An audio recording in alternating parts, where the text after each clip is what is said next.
Me desperté con una sensación rara, como si el aire hubiera cambiado de textura. No sé cómo explicarlo, pero era como si el silencio tuviera peso, como si el universo me estuviera tocando el hombro y diciendo: «Despierta, Clara. Hoy se rompe algo». Abrí los ojos y al instante sentí el vacío. El lado de la cama donde debería estar. Dean estaba frío, no tibio frío. Como si no hubiera estado ahí en toda la noche. Parpadeé un par de veces, miré el reloj. 6:17 a.m. No era tan temprano como para que él se hubiera ido sin avisar, y tampoco tan tarde como para que ya se hubiese ido a trabajar. Me incorporé sintiendo cómo se me erizaban los brazos. Tenía los pies helados. Busqué con la mano por instinto en la sábana esperando toparme con algún rastro su celular, una camiseta, cualquier cosa que me dijera que seguía ahí. Pero nada. Me puse de pie en silencio. Agarré el suéter que siempre dejaba colgado en la cabecera y lo pasé por encima de mi pijama. El apartamento estaba demasiado callado. ¿Y yo? Yo tenía un nudo en la garganta que no sabía de dónde venía. Caminé despacio como si no quisiera asustar al momento. Como si algo dentro de mí supiera que ibas a escuchar algo que no quería, y fue ahí, justo cuando pasé por el pasillo, y llegué frente a la puerta del estudio que lo escuché. Su voz. Su tono. Dean, mi esposo. El tipo que me juró amor eterno, que me agarraba de la cintura para hacerme reír en medio de las peleas más absurdas, que me decía: «No importa lo que pase, yo estoy contigo». Estaba hablando por teléfono, pero no era una llamada normal. No era su voz de «hablo con mi jefe» o «le contesto a mi madre». Era otra cosa. Bajita, calculadora, como si no quisiera que lo escucharan. Como si estuviera tramando algo. Me quedé clavada con los pies congelados en el suelo de madera. El corazón se me fue a la boca. Y entonces lo escuché decirlo. Esa maldita frase. Ella no sospecha nada todavía. Me quedé paralizada. Literalmente como si alguien hubiera pausado mi cuerpo con un control remoto. ¿Sí? No, en serio. Anoche incluso me hizo su pasta favorita, la que dice que le recuerda a su abuela. Te juro que me sentí como en una maldita novela barata. Pero con presupuesto. No está completamente en su mundo. Cree que todo está bien, que somos los mismos de antes, que sigo siendo ese idiota enamorado que le agarraba la mano para cruzar la calle. Pobre. Ahí fue. Ahí fue donde me quebré. Ella no sospecha nada todavía. No hizo falta más. No necesitaba contexto. No necesitaba que dijera mi nombre. Yo sabía que hablaba de mí. Yo era ella. Y lo peor no fue la frase. Fue el tono. No era de alguien que tenía miedo a ser descubierto. No era culpa ni siquiera remordimiento. Era satisfacción. Orgullo. Como si lo que tenía entre manos fuera un logro. Como si llevarme de la mano hacia el abismo, sin que yo lo notara, fuera su obra maestra. Como si yo fuera la protagonista de su mentira, su mejor truco. Y él, el mago, aplaudiéndose en silencio. Y eso último. Pobre. Ese pobre fue una daga. No era lástima. Era condescendencia. Como si yo fuera una mascota vieja que no sabe que está a punto de ser llevada al veterinario por última vez. Como si él supiera algo que yo no. Algo grande. Algo que no solo me rompería el corazón, sino también la realidad. Porque con esas pocas palabras me hizo sentir que todo, absolutamente todo, había sido una ilusión bien actuada. Y me quedé ahí, clavada al suelo. Si respiré, fue por reflejo. Porque en ese instante, algo dentro de mí se apagó. Sentí cómo se me helaba la espalda.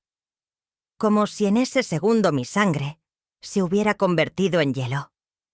El estómago se me revolvió. ¿Sabes esa sensación cuando estás a punto de vomitar? Pero lo único que querés es no hacerlo. Así me sentí. Me llevé la mano a la boca sin pensarlo, tragando el nudo. Porque lo sabía. Todo mi cuerpo lo sabía. Esa frase no era inocente. Era una daga directa al pecho. Volví a la habitación como un autómata. No sé cómo llegué. Solo recuerdo que me senté en la cama clavando la mirada en el piso, como si el parquet fuera a responderme algo. Me temblaban las manos, y no por miedo. Era otra cosa. Era rabia, una rabia contenida nueva feroz, una que no sabía que podía sentir. Porque hasta ese segundo, hasta esa maldita frase, yo era una mujer tranquila, paciente, confiada. Ahora ya no. En ese momento algo dentro de mí se quebró. Él volvió a la habitación minutos después como si nada. Se acomodó la camiseta. Se pasó la mano por el pelo como si hubiera estado resolviendo el mundo. Me miró y me soltó un buenos días dormilona, como si todo estuviera bien, como si mi mundo no se hubiera incendiado segundos antes. Le devolví una sonrisa hueca, vacía, automática. Él no notó nada. Porque, claro, yo no sospechaba nada todavía, ¿no? Qué irónico. Y ahí fue cuando me cayó la ficha. Él pensaba que yo era estúpida, que podía manipularme, que podía tener su vida perfecta, su mujer servicial, su trabajo de oficina, sus mentiras escondidas en el cajón del escritorio. Pensaba que podía jugar a dos bandas sin que yo me diera cuenta. Que su Clara y su esposa buena y fiel iba a seguir ahí cocinándole la cena, esperándolo con una sonrisa, mientras él susurraba frases como esa, por teléfono, con quién sabe quién. Me hervía la sangre. Pero no reaccioné. No todavía. Porque algo en mí cambió ese día. Decidí que no iba a hacer lo que cualquier persona esperaría. No iba a gritar, no iba a llorar. No iba a romper platos ni pedir explicaciones. No, esa versión de mí murió. Apenas escuché esas palabras, lo que nació ese día fue otra Clara Una, que observa, que calcula, que planea. Porque si Dean quería jugar a ser actor de una obra barata, ahora iba a tener a la directora sentada en primera fila, y créeme, yo iba a escribir el final de esa historia. Pero no como él se lo imaginaba. Pasé todo ese día sonriendo como si no hubiera escuchado nada. Hice café. Le di un beso en la mejilla. Le deseé buena suerte en el trabajo. Jugué el papel a la perfección. Porque si algo aprendí en ese momento es que a veces, para ganar, tenés que dejar que el otro crea que va ganando. Lo vi salir por la puerta silbando como si no hubiera dejado una bomba activada en mi pecho. Me quedé en silencio observando cómo se alejaba por la ventana. Y ahí mismo tomé la decisión. No iba a llorar. No iba a dejar que esto me destruyera. Al contrario, me iba a reconstruir. Más fuerte, más inteligente, más peligrosa. Y sí, tal vez yo no sospechaba nada antes, pero ahora lo sé todo. Me levanté despacio. Fui a la cocina y preparé café. Bien cargado. Sabía que iba a necesitarlo, porque esa mañana iba a buscar respuestas. Y aunque parte de mí temía encontrarlas, otra parte más fuerte, más nueva, más despierta, necesitaba saber. Fui directo a la computadora. Saqué el portátil que casi no usaba y lo encendí. Entré a la banca online que compartíamos desde hacía años. Una cuenta conjunta de esas que una abre con ingenuidad cuando todavía cree en el para siempre. La contraseña no había cambiado, lo cual ya me decía que él realmente creía que yo no sospechaba nada. Estúpido. Una vez dentro, ahí estaban. Las cifras. Las malditas cifras. También me quedé mirando ese nombre. Ili Amaro, así sin contexto, sin nada. Era como ver una palabra en otro idioma. No la reconocía. No era amiga ni familiar ni contacto laboral. No era nadie de nuestras vidas. Nadie que yo hubiera escuchado jamás. Y sin embargo ahí estaba, entre nuestras cuentas, con miles de dólares enviados. ¿Quién carajo es Ili Amaro? La busqué en redes sociales, por supuesto. En Instagram, en Facebook, en LinkedIn. Me sentí una detective, pero también una mujer desesperada que quería entender. Y ahí fue cuando la cosa se volvió aún más turbia. No encontré casi nada. Solo una cuenta privada sin foto de perfil, sin publicaciones, con apenas 3 seguidores. Una cuenta vacía, fantasma, pero activa. Eso me bastó para que se me apretara el pecho. Volví al historial bancario. Era la tercera vez que Dean le transfería dinero. Y no eran montos chicos. Había otra por $1.400 el mes anterior y otra por 600 euros hacía 3 semanas. La suma era de más de $5.000. A alguien que según él no existía. Se me secó la boca, porque ahora no era solo una posible amante. Ahora estaba la palabra que más miedo me daba: cómplice. Ilia era una mujer a la que él veía en secreto. Alguien que le estaba ayudando a armar su salida. Una abogada encubierta. Una identidad falsa. Un nombre inventado para desviar fondos. No sabía. Pero algo me decía que esa transferencia era una señal. No era solo dinero moviéndose. Era confianza desapareciendo. Era un grito silencioso que me decía: esto va más allá del engaño. Esto era una traición planificada. Fría clínica. Me puse a buscar el nombre en registros legales. Nada. En bases de datos abiertas. Nada. Todo apuntaba a una cosa. Ilia Amaro era una sombra. Una sombra con la que Dean estaba haciendo algo a mis espaldas. Y esa idea me rompió otra parte del alma. Pero no me detuvo. Al contrario, me dio dirección. Y ahí, en medio de todo ese caos interno, en esa mezcla entre miedo, rabia y adrenalina, entendí algo más. Dean no solo me estaba engañando con otra mujer, me estaba preparando una emboscada. Él no solo planeaba dejarme, planeaba llevarse todo, cada centavo, cada mueble, cada parte de la vida que construimos juntos. Planeaba desaparecer con todo, como si yo nunca hubiera existido. Y lo peor no era que estuviera dispuesto a hacerlo. Lo peor era que creía que no me iba a dar cuenta, que iba a seguir cocinándole la cena, que iba a seguir usando su apellido, que iba a quedarme esperándolo mientras él hacía sus llamadas en voz baja y se iba por la puerta con excusas mediocres. Pensaba que iba a mirarlo a los ojos mientras me mentía, y que yo iba a sonreír como una estúpida. Qué equivocado estaba. Porque algo se quebró en mí ese día. Algo que ya no se puede pegar con disculpas, ni con flores, ni con... Te lo juro que no es lo que parece. Porque esta vez no se trataba de un beso a escondidas o de una conversación coqueta. Esta vez se trataba de destrucción premeditada. De querer borrarme. De querer hacerme invisible en mi propia historia. Y no yo.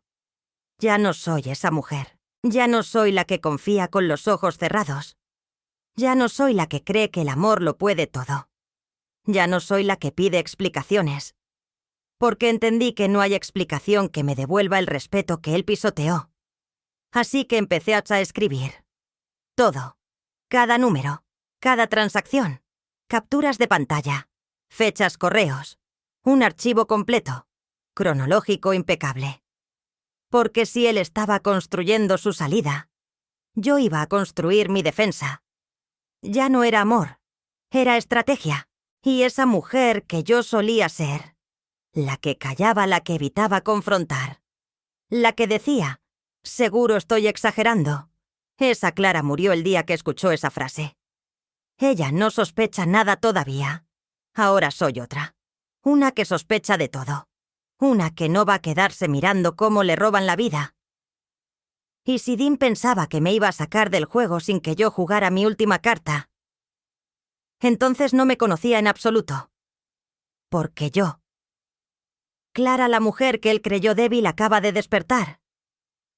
Y ya no tengo miedo. Las personas creen que la venganza es ruido, que es gritar, romper cosas, llorar en el pasillo, volcar el vino sobre la ropa cara del traidor, que es un escándalo público, una escena en la mesa, un portazo. Pero no, la venganza real es silencio, es cálculo, es preparación, es saber, antes que el otro, y dejarlo actuar como si aún tuviera el control. Así que eso hice. Me callé, me tragué las palabras. El llanto, la rabia. Me la tragué toda y la convertí en estrategia. Dean no tenía ni la más puta idea de que yo ya lo sabía todo. Que cada beso, cada conversación casual, cada vez que me preguntaba si había visto el último depósito del mes, yo ya lo tenía anotado, verificado, documentado. Él pensaba que seguía dormida, que seguía siendo su aliada ciega, su esposa buena y cómoda. Pobrecito. Fue un martes cuando empecé el contraataque. Primero llamé a una abogada. La encontré a través de una amiga que había pasado por un divorcio tormentoso de esos, donde el marido intentó dejarla en la calle. Me dijo que esta mujer era una perra con dientes de acero, justo lo que necesitaba. Nos vimos en una cafetería lejos de casa. Nada de correos, nada de llamadas. Le conté todo. Absolutamente todo. Desde la frase maldita que lo inició todo, hasta las transacciones. El nombre Ilya Amaro, las transferencias, la dirección nueva, los retiros en efectivo. Ella no parpadeó, solo tomaba notas y asentía. Al final me miró y me dijo: «Estás a tiempo. Pero si querés salir de esta entera, tenés que moverte ahora, y en silencio». Y eso hice. Lo primero fue abrir cuentas bancarias a mi nombre, totalmente separadas, en otro banco. Nada compartido, ni rastro.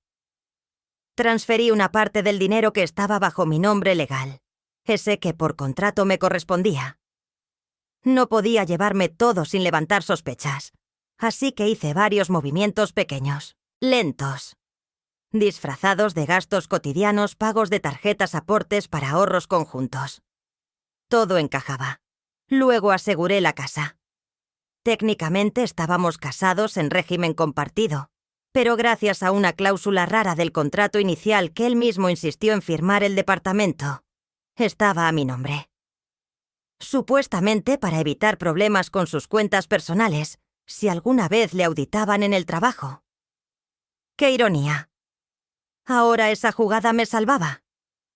Llevé los papeles al notario, revisé cada línea. Fijé un documento preventivo para que ningún traspaso pudiera hacerse sin mi firma. Ningún alquiler, ninguna venta.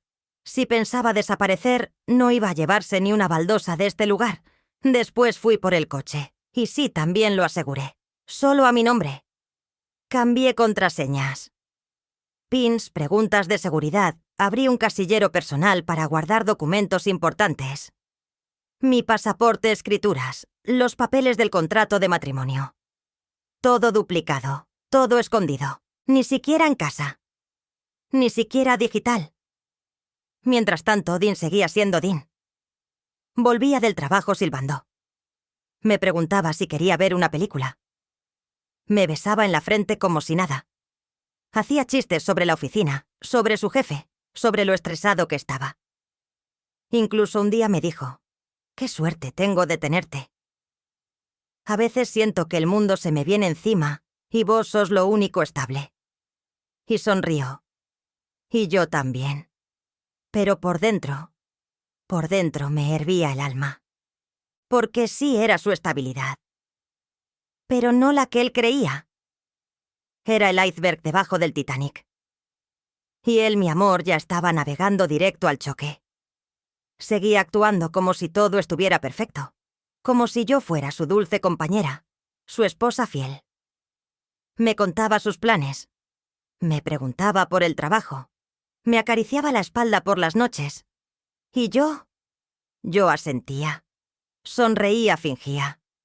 Pero cada vez que me tocaba, yo ya estaba contando, calculando, preparando mi salida.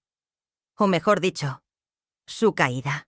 Una noche le dije que quería revisar nuestras finanzas, que sentía que estábamos gastando mucho, que tenía dudas con los números. Lo probé, le solté, vi un nombre en la cuenta. Ilya Amaro. ¿Quién es? ¿Y él? Él se rió. Ilya. Es una consultora. La conocí en un evento. Me está ayudando a ver unos posibles negocios. Te conté, ¿no? Lo de la inversión que quiero hacer con Tomás. Es algo chico. Nada serio. Pero prefiero no decir mucho hasta que cierre mentiroso. lo dijo sin pestañear, con esa voz suavecita que usaba para calmarme cuando no quería que preguntara más. Y lo peor, me tomó la mano. Me miró como si me amara, como si realmente creyera que me tenía bajo control. «No te preocupes por eso, amor. Está todo bien». Y yo le dije que sí, que confiaba en él, que me avisara si necesitaba que le ayudara a revisar algo. Me levanté, le serví un trago, le preparé la cena. Pero esa noche confirmé todo, porque ya no tenía dudas. Ilia no era una consultora. Ilia era el canal, era la cómplice. Y Dean no solo me estaba sacando de su vida, me estaba vaciando. Poco a poco, mientras me dormía al lado, mientras desayunaba mis panqueques. Él pensaba que me tenía anestesiada, hipnotizada, doméstica, inofensiva, y no sabía que yo ya había visto el filo del cuchillo, y que lo tenía en la mano. El último paso fue contactar a una contadora, una mujer brillante recomendada por la misma abogada. Analizó todos mis movimientos, mis copias, mis archivos, y me armó un reporte completo, legal impecable. Si llegaba a estallar todo, yo iba a tener la evidencia. Y él solo iba a tener su cara de sorpresa. Mientras tanto, seguí el teatro cumpleaños con sus padres, reuniones sociales, brindis por un año más juntos. Incluso me pidió que lo acompañara a ver muebles para redecorar. ¡Qué cínico! ¡Qué perfecto actor! ¡Y qué idiota! Porque no hay peor enemigo que una mujer traicionada, que decide quedarse callada. Dean estaba bailando en un campo minado, y cada paso que daba lo acercaba al final. Yo ya tenía mi salida, mi cuenta segura, mis papeles listos, mi respaldo financiero, legal y emocional. Y lo más importante, ya no tenía miedo. No necesitaba que él supiera que lo sabía. Solo necesitaba que siguiera creyendo que no. Y pronto, muy pronto, iba a descubrir qué tan peligrosa puede ser una mujer silenciosa. Una mujer que mientras vos planeás robarle todo, ya te está dejando sin nada. No necesitaba marcarlo en el calendario. Sabía que iba a ser esa semana. Lo sentía en la piel como una corriente eléctrica que me atravesaba desde hacía días. Dean no era paciente, nunca lo fue. Él planeaba cosas. Sí, pero no sabía esperar, era un estratega de corto alcance. De esos que creen que si juegan con una sonrisa en la cara, nadie se va a dar cuenta del puñal en la espalda. Pobrecito. Nunca se dio cuenta de que yo aprendí a contar los movimientos desde la primera mentira. Esa semana fue distinta. El lunes se levantó más temprano, se afeitó con más detalle, se puso una camisa nueva, una que nunca había usado antes. De esas caras de las que se compraba, sin decirme, como si el dinero cayera de los árboles. Lo miré desde la cocina mientras tomaba mi café con una tranquilidad milimétrica. Lo escuché silbar. Cuando bajó me dio un beso en la frente y dijo: «Hoy tengo una reunión importante. Podría ser un buen día». Y sonrió. Ahí supe que era el día, el primer paso de su gran escape. Respondí con una sonrisa igual de falsa. Como si no supiera nada. Como si no tuviera escondida en una carpeta de mi celular la foto del contrato de su nuevo departamento. Como si no supiera que a las 10:45 tenía una cita en el banco. Que pensaba mover una suma grande a través de su contacto de siempre. Como si no supiera que tenía una mochila lista en el maletero con ropa, documentos, el reloj de su abuelo y la laptop con la que siempre viajaba por trabajo. Cerró la puerta. Lo escuché subir al auto y alejarse por la calle. Me quedé sola en casa. Silencio absoluto, hasta que se me escapó una pequeña carcajada. Breve, real. Porque era exactamente como lo habíamos planeado con la abogada. Porque ese era el momento que estábamos esperando. El momento en el que él iba a dar el paso. Y se iba a encontrar con que ya no había suelo debajo de sus pies. A las 11:23 me llegó el mensaje. Podemos hablar sin contexto, solo eso. No respondí. Esperé. A las 11:28 otro. Clara, necesito que me llames. Es urgente. Ahí fue cuando supe que ya había intentado, que ya se había sentado frente al cajero o al gerente, que ya había dado su número de cuenta, su sonrisa encantadora, su tono seguro, que ya había dicho, quiero mover estos fondos a una cuenta externa, y se había encontrado con la primera muralla bloqueo de movimiento, limitación de retiro, firma requerida, autorización conjunta y, por supuesto, una cuenta principal vacía. Respiré hondo, cerré los ojos, me tomé un sorbo del café frío y sonreí. A las 12:01 me llamó. No contesté. Me imaginé su cara, su mandíbula tensa, su respiración contenida, el sudor bajando por la frente mientras intentaba entender qué había pasado. ¿Cómo? ¿Cuándo? ¿Quién? Porque Dean no era tonto, pero tenía algo peor que la estupidez ego. Él creía que era más listo que todos, que tenía todo bajo control, que yo era incapaz de imaginar, menos aún ejecutar algo así. Y ahora se encontraba frente al espejo, con la cara de un hombre que acaba de descubrir que su esposa fue más rápida, más inteligente, más letal.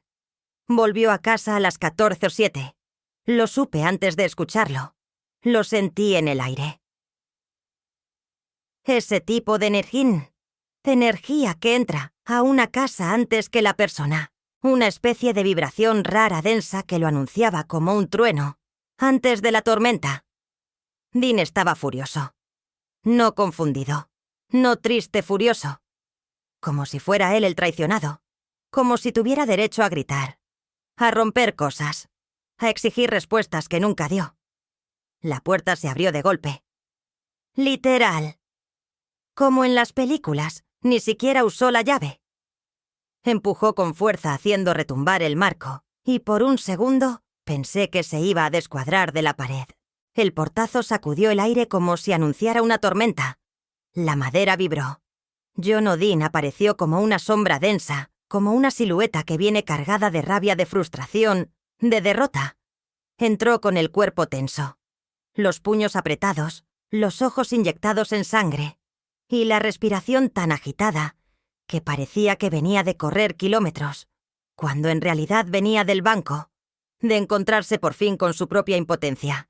¿Qué carajo hiciste, Clara? Gritó como si estuviera reclamando algo que era suyo, como si fuera la víctima. Como si yo hubiera sido la que escondió meses de mentiras detrás de una sonrisa de desayuno. La ironía me dio ganas de reír, pero no moví un solo músculo de la cara. Yo ya estaba sentada. Lo había estado esperando. Tranquila, elegante, si querés. Con la carpeta sobre mis piernas cruzadas con cuidado, esa carpeta con el poder de romperlo todo, de dejarlo sin coartadas, sin excusas, sin salvavidas. Esa carpeta era mi espada. No me moví. No parpadeé. No me inmuté. Solo levanté la mirada. Mis ojos estaban secos, fríos como piedra al sol. Y con la voz más suave que pude sacar, la que usás cuando ya no necesitas gritar, porque el silencio está de tu lado. Le dije. Pensaste que eras el único que sabía jugar sucio. Y ahí se quedó quieto. Congelado, un segundo. Tal vez 2. Pero fueron suficientes para que entendiera que ya no tenía control. Ni de la situación. Ni de mí. Su cara cambió. Fue sutil, pero lo vi. Se le cayó el disfraz, ese que usó por tanto tiempo, el del esposo confiado, el del tipo que sabía lo que hacía. Por primera vez no era él el que llegaba con las cartas marcadas. Por primera vez, el juego no era suyo. Bloqueaste mis cuentas, manipulaste mis datos bancarios. Te volviste loca. Lo dijo con una mezcla de sorpresa y furia. Pero yo no estaba impresionada. No me dolió. No me hizo dudar. Me sonó tan patético, tan desesperado, tan básico, como si con solo gritar pudiera borrar todo lo que ya había pasado, como si su rabia pudiera tapar los meses de engaño. Loca, dije levantándome con calma. No despierta. Me volví despierta. Mis pies descalzos rozaron el suelo con lentitud mientras me acercaba. Tenía la carpeta entre las manos como quien sostiene un arma cargada, paso a paso sin apuro, con la seguridad de quien ya ganó. Se la extendí. No la agarró. Solo la miró como si le tuviera miedo, y tal vez por primera vez en su vida, sí lo tenía. Ahí adentro tenés toda la evidencia. Tu contrato con Ilya Amaro. Las transferencias que hiciste desde nuestra cuenta conjunta a nombre de una persona que ni siquiera existe legalmente. El depósito a la cuenta del alquiler de tu nuevo nidito de amor y el detalle de cada transacción que intentaste esconder. Me miró con los ojos rojos. Inyectados de rabia, sí, pero también de algo más oscuro. Terror. Lo vi tragando saliva, lo vi intentando mantener el control, pero ya no lo tenía. Por primera vez era yo la que hablaba, y él, el que tenía que escuchar.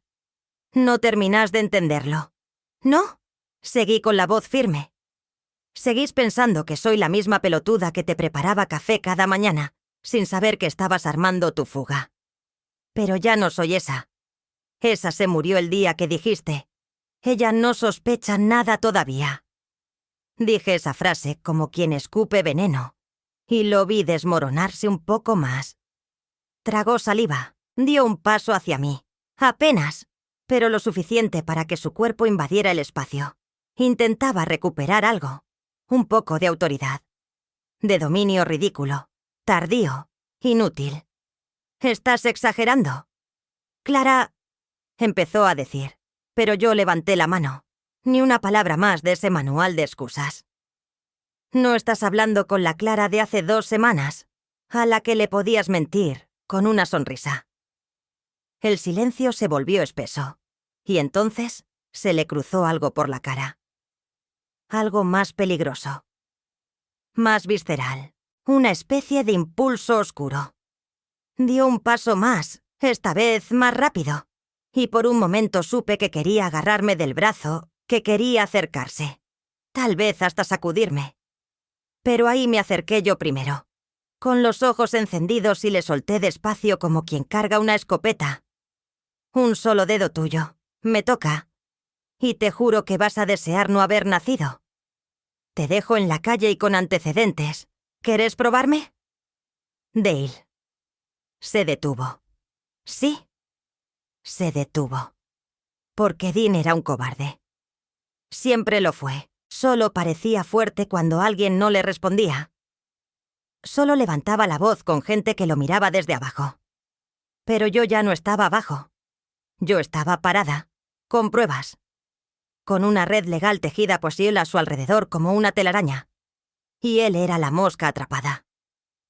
«Clara, estás exagerando. Las cosas entre nosotros no estaban bien. Esto no es blanco o negro». Yo solo intentaba salir de algo sin hacer más daño. Sin hacer daño. Solté una risa seca. «Estabas vaciando nuestras cuentas, ocultando contratos, viviendo una doble vida. Y aún así pensás que tenés autoridad moral para venir a gritarme a mí». Se pasó las manos por el pelo. Caminó en círculos, estaba perdiendo el control y lo sabía. No pensaba hacerlo así. Solo necesitaba un poco más de tiempo. ¿Para qué? Para borrar mis rastros. Para dejarme con las deudas mientras vos arrancabas de nuevo con otra mujer, otro nombre y mi plata. Me miró. Con los ojos como platos. Porque sí, ahora lo entendía. Yo ya sabía todo. Y peor aún, ya había actuado. Tenés las cuentas bloqueadas. No podés mover ni un peso sin mi firma. El contrato del departamento fue anulado por fraude de identidad, gracias a que usaste fondos conjuntos sin autorización. La persona que recibió las transferencias, sea quien sea, también está bajo revisión. El banco ya lo está investigando. Y yo tengo todo el respaldo legal. ¿Querés seguir? Dale. Te espero en el juzgado. Se quedó en silencio. Y en ese silencio lo vi por fin como era. No el tipo seductor que me había enamorado. No el esposo simpático que me hacía reír cuando estábamos bien. Lo vi como realmente era un cobarde. Uno de esos que se esconden detrás de una sonrisa que planean la traición, como si fuera una estrategia de marketing, y que cuando se enfrentan con la verdad, se desarman como un castillo de naipes. Pensé que te conocía, dijo al fin en voz baja. Yo también le respondí. Pero míranos, dos desconocidos viviendo en la misma casa. Una farsa con platos limpios y cama compartida. Él se dejó caer en el sillón como si el peso de todo le hubiera caído encima de golpe. Pero no dije nada más, porque ya no hacía falta. Ya no había discusión. Ya no había argumento que pudiera sostener su mentira. ¿Qué vas a hacer?, me preguntó casi en un susurro.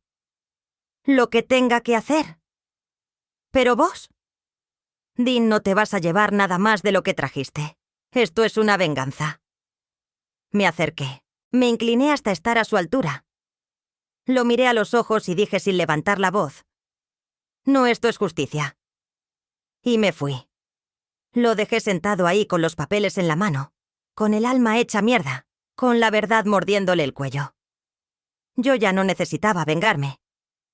Porque verlo así, derrotado, atrapado por su propia jugada, con su plan destruido desde adentro, eso ya era suficiente.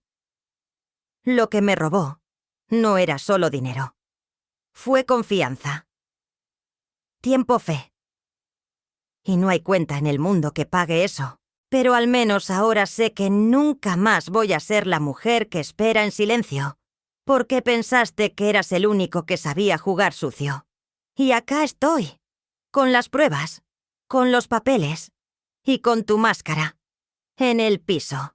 El día llegó más rápido de lo que esperaba.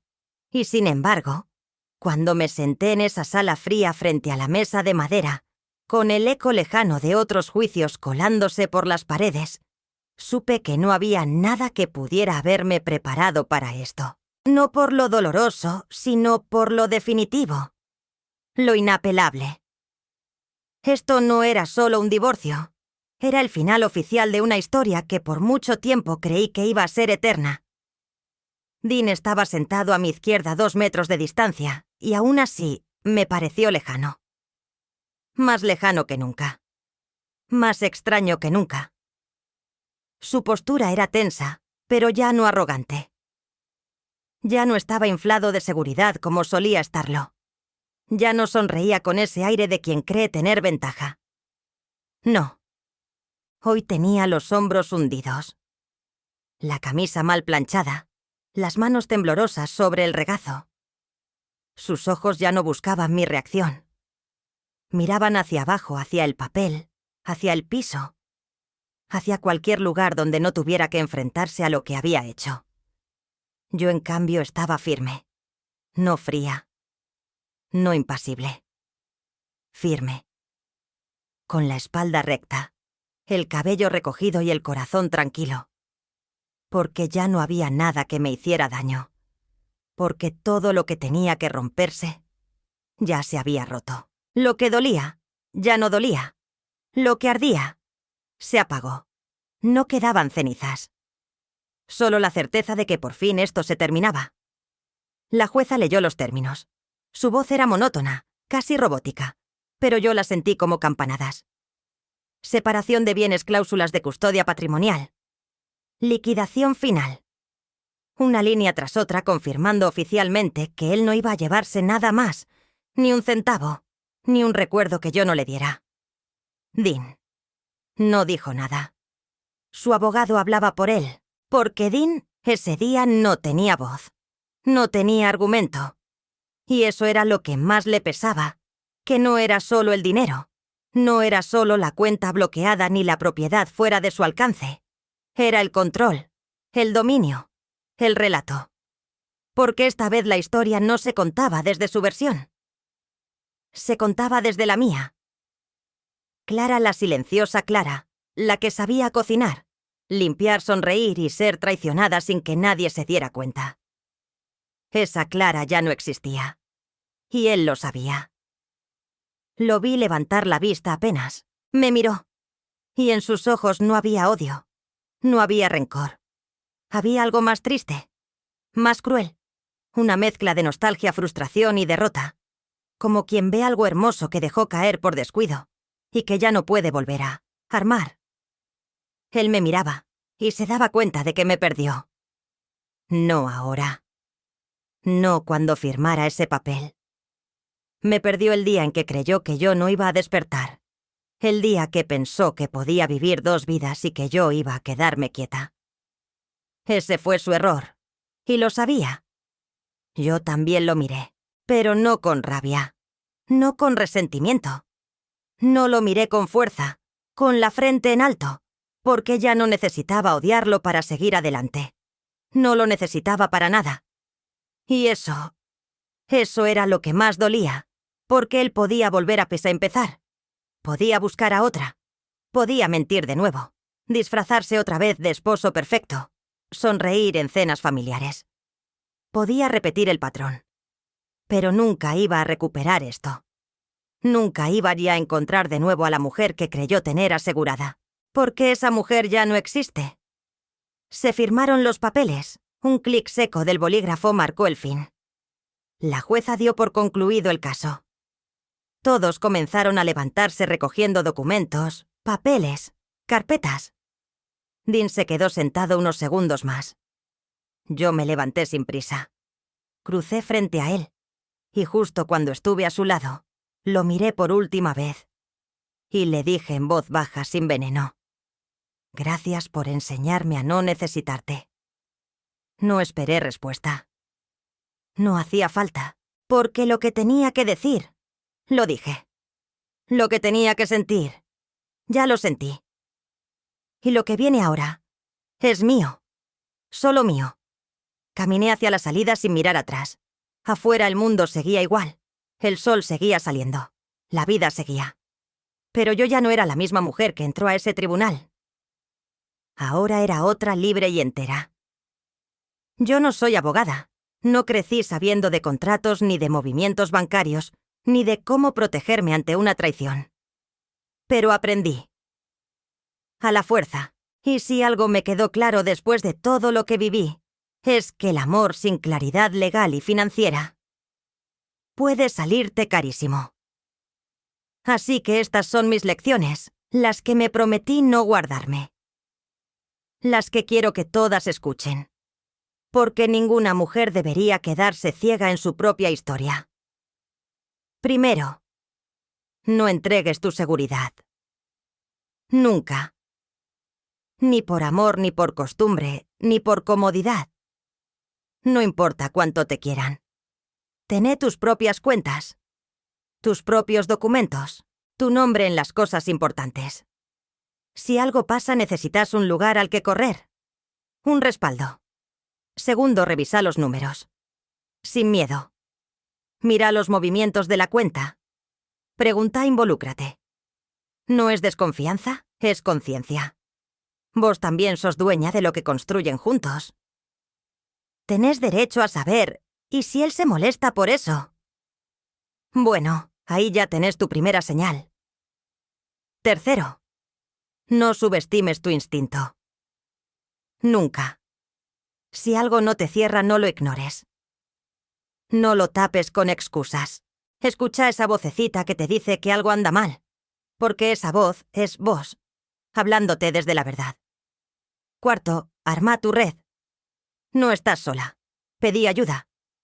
Busca asesoría legal. Habla con otras mujeres. Hay gente allá afuera que te va a escuchar, que te va a guiar, que ya pasó por lo mismo. No tenés que saberlo todo. Solo tenés que empezar a moverte. Y por último, si todo se cae, no te caigas vos. Te lo juro, el piso se puede romper, pero vos tenés piernas para levantarte. Siempre. Yo soy Clara Morales. Y si mi historia te hizo abrir los ojos, si te removió algo, si sentís que es momento de protegerte, o simplemente querés aprender más sobre cómo estar lista para lo que venga, suscríbete al canal. Acá no vas a encontrar drama barato. Vas a encontrar herramientas, historias reales y una comunidad que no deja sola a ninguna.